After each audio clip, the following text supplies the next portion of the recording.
gente boa nessa cidade, né? É linda a nossa cidade. Na realidade, as pessoas são lindas. Essa cidade é maravilhosa, esses prédios, mas as pessoas são lindas. E se hoje nós entramos em um assunto tão polêmico e há uma série, hoje eu tenho um peso no coração.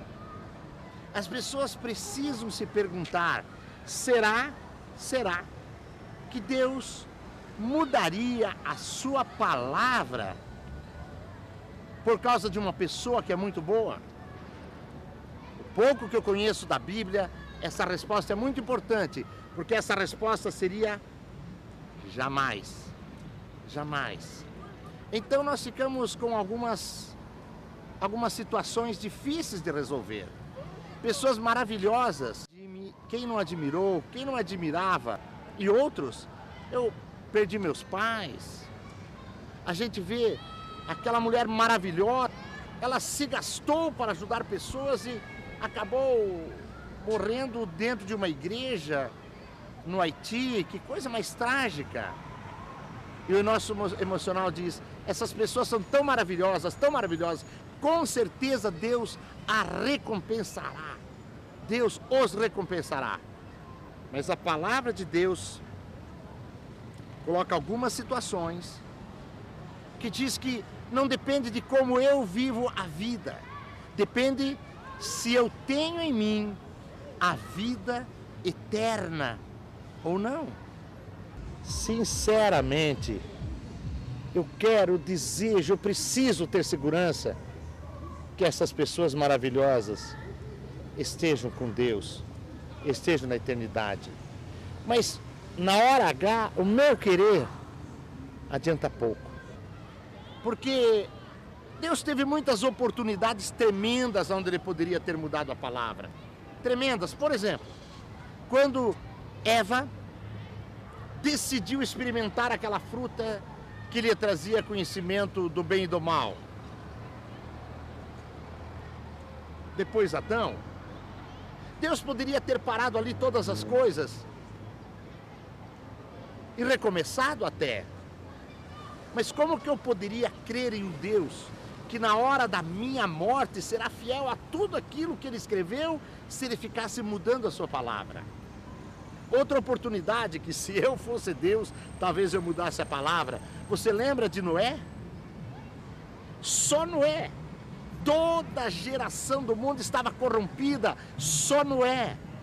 Que oportunidade para Deus dar um corte e recomeçar tudo de novo. Mas Ele não mudou a palavra dele. Imagine um momento que é uma decisão nos céus de que o Filho de Deus se faria homem e viria aqui morrer, derramar o seu sangue, separar do Pai, para que a humanidade tivesse uma chance de ter a vida eterna. Esse era o momento onde Deus podia dizer, vamos parar com isso, vamos recomeçar com um novo povo, novos céus, novas terras. Mas Deus não muda a palavra dele por nada. Quando Jesus estava ali naquela cruz, imagine você, aquele sofrimento, aquela angústia, aquele flagelo. Eu, se fosse o Pai, diria, tenho nas minhas mãos poder, eu vou mudar isso, não preciso que meu filho passe por isso, para quê? Mas Deus é verdade, Deus é sim, sim, não, não. A palavra de Deus jamais mudará. Então, se um dia, imagine você, que eu pudesse ajudar muita gente, que eu fosse uma pessoa maravilhosa, que eu desse tudo que eu tenho para os pobres, em Coríntios diz isso, que eu fizesse tanto sacrifício, que eu desse meu corpo para ser queimado em nome de uma causa nobre, você diria, puxa, depois de uma vida dessas, com certeza Eliseu que morreu está no céu, o Batistão está lá agora usufruindo das coisas que ele fez. Pois eu digo para você, não brinque com Deus. Deus diz que ninguém pode gerar a vida em si. Ele deu de graça, porque o homem não pode gerar a vida pelas suas boas obras. Não pode. Deus mandou o seu Filho pagar o nosso pecado e nos dar vida. Ele diz, eu sou a vida, eu sou a ressurreição e a vida. Ele diz, aquele que tem o Filho tem a vida eterna. Pela graça sois salvos. Isso não vem de vós, é dom de Deus. E não por obras, para que ninguém se ache merecedor, para que ninguém se glorie. É muito séria esta situação. Grande surpresa terá o homem que pensa que por ter sido bom, ter sacrificado, ter sofrido, tem méritos para ganhar o céu. Aquele que não nascer de novo não verá o reino de Deus. Isto não mudará. Então, quando a pessoa nasce de novo, há algumas coisas que são claras na vida dela. Uma delas é, ela entende o que a palavra de Deus diz e segue o que a Bíblia diz.